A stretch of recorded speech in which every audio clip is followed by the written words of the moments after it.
You're listening to The Intellectual Investor, episode number 43, Bitcoin, Millennials Fake Gold, written by Vitaliy and read by Elliot. To read this article online, or to listen to more episodes, visit investor.fm. To learn more about Vitaliy's investing firm, IMA, go to imausa.com. Bitcoin, Millennials Fake Gold. I've been asked about Bitcoin a lot lately. I haven't written anything about it because I find myself in an uncomfortable place in agreeing with the mainstream media. It's a bubble. Bitcoin started out as what I'd call quote-unquote millennial gold. The young digital generation looked at it as their gold substitute. Bitcoin is really two things: a blockchain technology and a perceived currency. The blockchain element of Bitcoin may have enormous future applications. It may be used for electronic contracts, voting, money transfers, and the list goes on. But there is a very important misconception about Bitcoin. Ownership of Bitcoin doesn't give you ownership of that technology. I, without owning a single Bitcoin, own as much Bitcoin technology as someone who owns 1 million Bitcoins. That is, exactly none. It's just like when you have $1,000 on a Visa debit card. That $1,000 doesn't give you part ownership of the Visa network unless you actually own some Visa stock. Owning Bitcoin gives you a right to what, actually? Digital bits?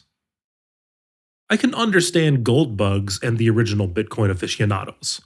The global economy is living beyond its means and financing its lifestyle by issuing a lot of debt. Normally, this behavior would cause high interest rates and inflation, but not when you have central banks. Our local central bankers simply bought this newly issued debt and brought global interest rates down to near zero levels, and in many cases to what would have been previously unthinkable negative levels. If you think investing today is difficult, being a parent is even more difficult. I tried to explain the above to my 16-year-old son Jonah. I saw the same puzzled look in his eyes as when he found out where babies come from. I also felt embarrassed for my inability to explain how governments can buy the debt they just issued. The concept of negative interest rates goes against every logical fiber in my body and is as confusing to this 44-year-old parent as it is to my 16-year-old. The logical inconsistencies and internal sickness of the global economy have manifested themselves into a digital creature, Bitcoin. The core argument for Bitcoin is not much different from the argument for gold. Central banks cannot print it. However, the shininess of gold has less appeal to millennials than Bitcoin does. They are not into jewelry as much as previous generations. They don't wear watches, unless they track your heartbeat and steps. Unlike with gold, where transporting $1 million requires an armored truck and a few bodybuilders, a nearly weightless thumb drive will store $1 or $1 billion of Bitcoin. Goldbugs would of course argue that gold has a tradition that goes back centuries, to which digital millennials would probably say, gold is analog and Bitcoin is digital. And they'd add, in today's world, the past is not a predictor of the future. Sears was around for 125 years. And now it's almost dead. A client jokingly told me that his biggest gripe with me in 2016 and 2017 was that I didn't buy him any Bitcoin. I told him not so jokingly that if I bought him Bitcoin, he'd be right to fire me. Maybe I'm a dinosaur, but like gold, Bitcoin is impossible to value. What is it worth? It has no cash flows. Is a coin worth $2, $200, or $20,000? But Wall Street strategists have already figured out how to model and value this creature. Their models sound like this. If only X% of the global population buys Y amount of Bitcoin, then due to its scarcity, it will be worth Z. On the surface, these types of models bring apparent rationality and an almost business-like valuation to an asset that has no inherent value. You can let your imagination run wild with the X's and Y's, but the simple truth is this: Bitcoin is unvaluable. In 1997, when Coke's valuation started to rival some dot-coms, Bulls used this math. The average consumer of Coke in developed markets drinks 296 ounces of Coke a year. These markets represent only 20% of the global population. And then the punchline. Can you imagine what Coke's sales would be if only X% of the rest of the world consumed 296 ounces of Coke a year? Somehow, the rest of the world still doesn't consume 296 ounces of Coke. 20 years later, Coke's stock price is not far from where it was then. But on the way, it declined 60% and stayed there for a decade. Coke, however, was a real company with a real product, real sales, a real brand, and real, tangible, dividend-producing cash flows. If you cannot value an asset, you cannot be rational. With Bitcoin at $11,000 today, it is crystal clear to me, with the benefit of hindsight, that I should have bought Bitcoin at 28 cents. But you only get hindsight in hindsight. Let's mentally, only mentally, buy Bitcoin today at $11,000. If it goes up 5% a day like clockwork and gets to $110,000, you don't need rationality. Just buy and gloat. But what do you do if the price goes down to $8,000? You'll probably say, no big deal, I believe in cryptocurrencies. What if it then goes to $5,500? Half of your hard-earned money is gone.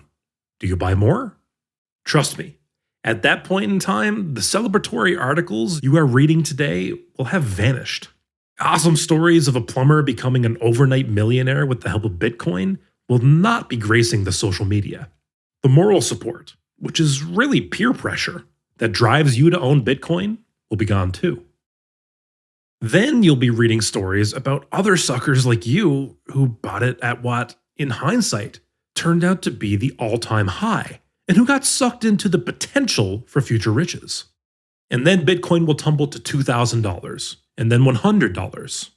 Since you have no idea what this crypto thing is worth, there is no center of gravity to guide you, or anyone else, to make rational decisions.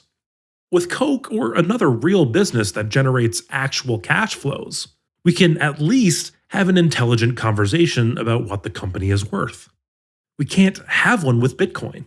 The X times Y equals Z math will be reapplied by Wall Street as it moves on to something else. People who are buying Bitcoin today are doing it for one simple reason: FOMO, fear of missing out. Yes, this behavior is so predominant in our society that we even have an acronym for it. Bitcoin is priced today at $11,000 because the fool who bought it for $11,000 is hoping that there's another greater fool who will pay $12,000 for it tomorrow. This game of greater fools is not new. The Dutch played it with tulips in the 1600s. It did not end well. Americans took the game to a new level with .coms in the late 1990s. That round ended in tears too. And now, millennials and millennial wannabes are playing it with Bitcoin and a few hundred other competing cryptocurrencies. The counter-argument to everything I've said so far is that those dollar bills you have in your wallet or that digitally reside in your bank account are as fictional as Bitcoin. True. Currencies, like most things in our lives, are stories that we all have mostly unconsciously bought into. I highly encourage you to read my favorite book of 2015, Sapiens, by Yuval Harari. Of course, society, and even more importantly, governments, have agreed that these fiat currencies are going to be the means of exchange. Also, taxation by the government turns the dollar bill's story into a very physical reality. The US government will not accept bitcoins, gold, chunks of granite, or even British pounds. And finally, governments tend to look at Bitcoin and other cryptocurrencies as a threat to their existence. First, governments are very particular about their monopolistic right to control and print currencies. This is how they can overpromise and underdeliver. No less important, the anonymity of cryptocurrencies makes them a heaven for tax avoiders. Governments don't like that. The Chinese government outlawed cryptocurrencies in September 2017. Western governments are most likely not far behind. If you think outlawing a competitor can only happen in a dictatorial regime like China's, think again. This can and did happen in a democracy like the US. With Executive Order 6102 in 1933, US President Franklin D. Roosevelt made it illegal for the US population to hoard gold coin, gold bullion, or gold certificates. However, nothing I have written above will matter until it does. Bitcoin may go up to $110,000 by the end of 2018, before it comes down to Earth. That is how bubbles work. Just because I call it a bubble doesn't mean it will automatically pop. And one more thing. I am not a journalist or reporter. I am an investor who thinks through writing. This and other investment articles are just my thinking at the point they were written. However, investment research is not static. It is fluid. New information comes our way, and we continue to do research, which may lead us to tweak and modify assumptions, and thus change our minds. We are long-term investors and often hold stocks for years. But as luck may or may not have it, by the time you listen to this article, we may have already sold the stock.